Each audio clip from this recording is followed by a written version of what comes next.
Finally installing the Seems Legit single piece drive shaft kit on my big turbo Supra.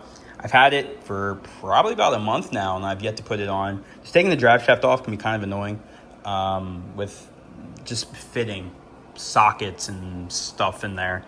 So I'm finally doing it. The car is still apart due to the inner chiller. I'm still working with that system. I'm waiting on the new front mount heat exchanger to get here. Once that gets here, I'll be wrapping up that video. That should fix it. I sure hope so. I've literally built the trans on this thing, and I'll put the link up here if you guys want to watch that video. I literally built the trans on this thing, and I've drove maybe 10 miles because I keep having misfires due to the inner chiller. So hopefully we fix that. So anyways, this is the Seems Legit Garage single piece drive shaft. It is 3.5 inches. It has 1350 U-joints and a Dana slip shaft, so that's pretty cool. It also has these connectors. You're going to be replacing those rubber ones that come from factory with these billet ones. They are super nice. It does come with all new hardware. Because you see here, it does have 4 connections compared to the factory 3. There's like 3 and then 3. This has 4, so it's going to connect something. I don't know. We'll see. So just have 4 that connect to this, and then the 3 that connect to the factory, which I'm pretty sure you can figure that out. 1, 2, 3, and then the ones that are threaded are the 4. I say it in every video, but a quick jack, it makes life so much easier.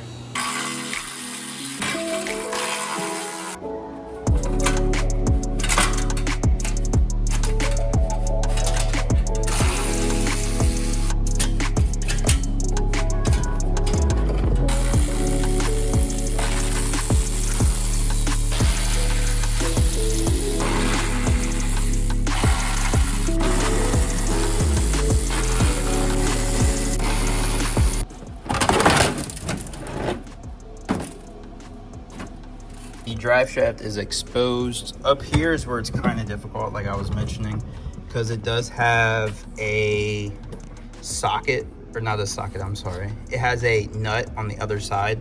So for me, I don't have a wrench that can like fit that, so I always have to use a crow's foot to break it.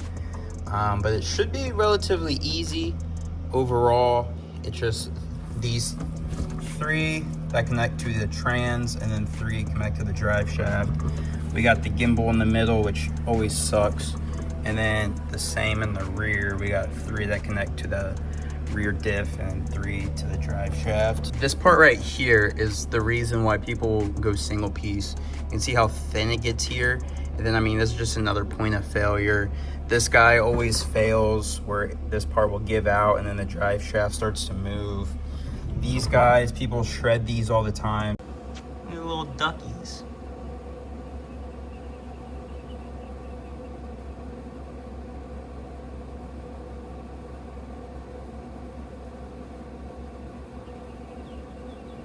I'm smoking a pork butt.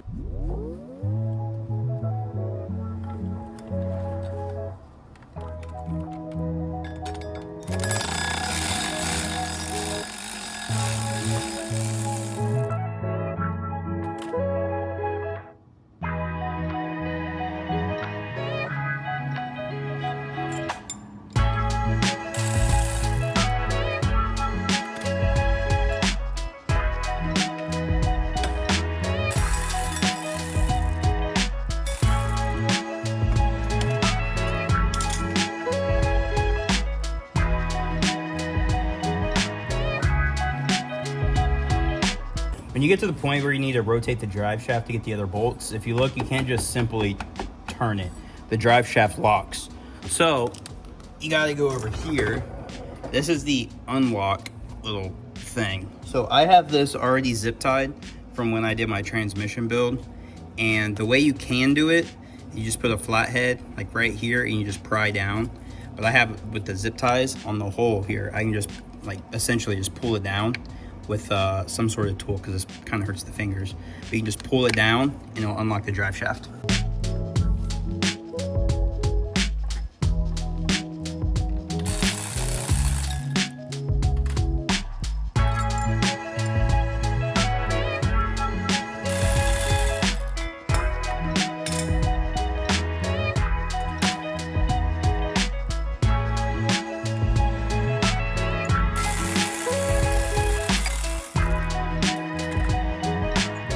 Well, I goofed y'all. I pressed photo and not video, but it's the same as the front. You got your nut and your bolt. They just go through here like so, and it's super easy because I can just put this right here and then just zip it off. I've only removed 3, so the last 3 are actually the I believe they're the inverted is what they're called, the inverted Torx tips. And there's no nut on the other side. It's just the bolt. So this is a E14. You can see right there. It's kind of long.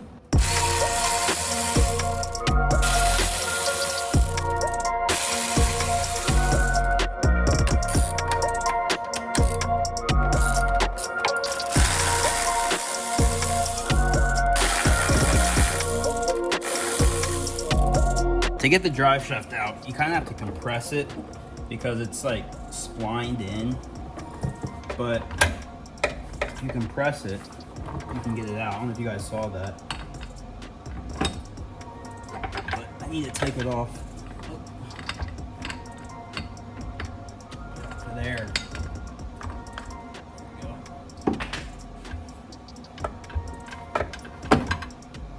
Just like that.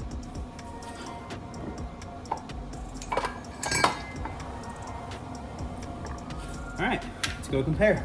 Got them side by side here so you can see everything. So right here, this is to the new one. You see this is billet, it's aluminum, heavy. Well, I mean, it's not heavy, it's actually kind of light for what it looks like, but metal compared to the factory. You got rubber bushings. These are significantly heavier than those, I'll tell you that. Where this is gonna have a lot of play in it. But it does have these metal bushings in it. And you can see the actual drive shaft itself. As you see, this one has a bend in it because it's a 2-piecer. So if I do pick this up, the Crocs on. If I pick this up, you can see it's a 2-piece. And that's no bueno, especially if we start making more torque. That thing can snap, and now you got a bigger issue. So, and you can also see just the thickness difference. This thing is this thing is actually bigger than like the gimbal itself. So this thing's gonna hold a lot more power. It actually weighs 4 pounds less than the factory drive shaft. So that's also really cool. Overall, just a good investment. When you go to install it, please make sure you install it correctly. So it's kind of hard to mess up. So this one has the little ring in the middle. And then if you look, it's got the little pieces right there. See how that's raised? Another one there. So those go inside of the bushings. Not the bushings, but those go inside where the factory gimbal used to go. And if you look, it doesn't turn. It's kind of locked into place. Same with this one. This one's big and open, but then it also has the little spots to where it goes into the factory spots there. Like that. See, it doesn't move. So that's how you set those up. Also, the slip shaft goes towards the trans. So I'm gonna get this all lined up. Looking at the hardware, I wanted to make sure I got this right before I started installing it. So the one that says trans, that one goes to the trans. So you can tell that because these have nuts that go with them. The factory one right here, those aren't splined, but these are. So when you put it on here, oh gosh, when you put it on, once you put it on, you'll notice that they're right next to where it threads. And I have a feeling that you won't be able to put this on and like bolt it down once this is on because it's too close. And then same with the rear, except the rear is going to use this one. This one has no nuts in it because this one was splined. If you remember, those had the inverted Torx tips in it. The bigger one's going to go into this guy. The smaller one's going to go into this guy. That's clean. That's going to look real good.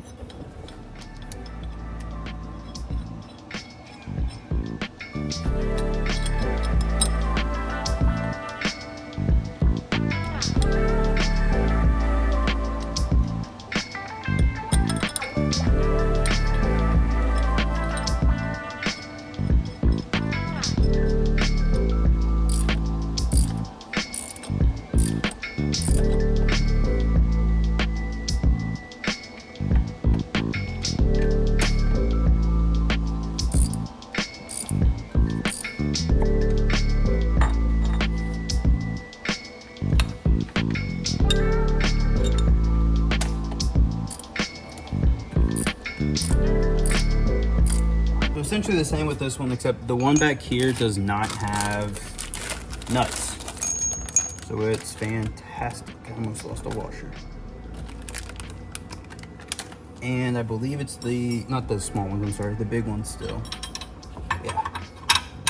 And they just thread right in to the rear disc.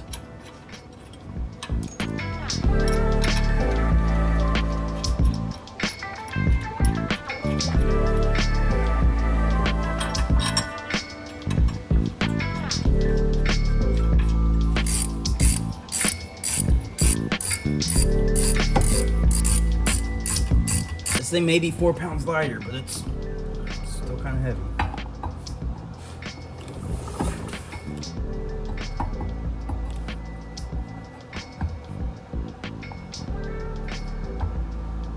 Perfect, brother.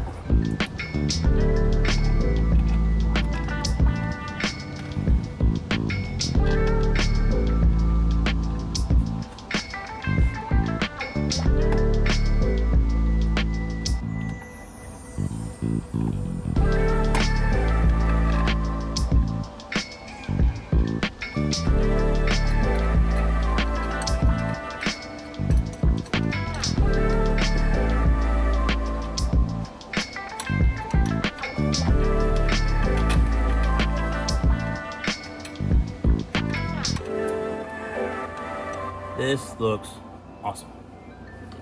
Okay, so there is a new drive shaft. Thing looks sweet. Now I just need to go back through and try and tighten all these down. I don't know how I'm going to do that because the flange, or where it mounts to the flange, is like right next to it. So to get on this piece, it's going to be nearly impossible. This one's too big. Remember when I mentioned the transmission plug? Yeah, same size. So I can just use this one, which is fantastic. So I can slide it in, maybe.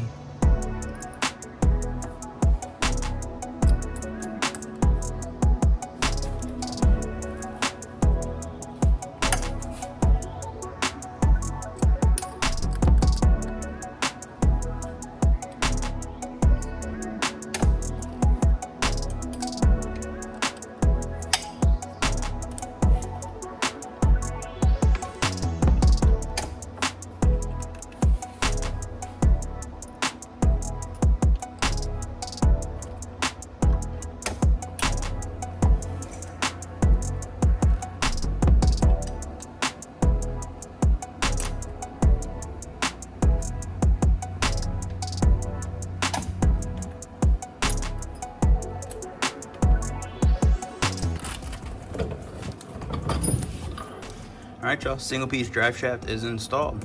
Now let's put everything back together. They did mention that the factory heat shield might need some slight modification, as in you just kind of hammer it in a little bit, because with this being so much bigger, it can hit. I bashed in this piece some. You can see it's almost touching the exhaust there. But like if I move it, it doesn't touch still, but it's super close.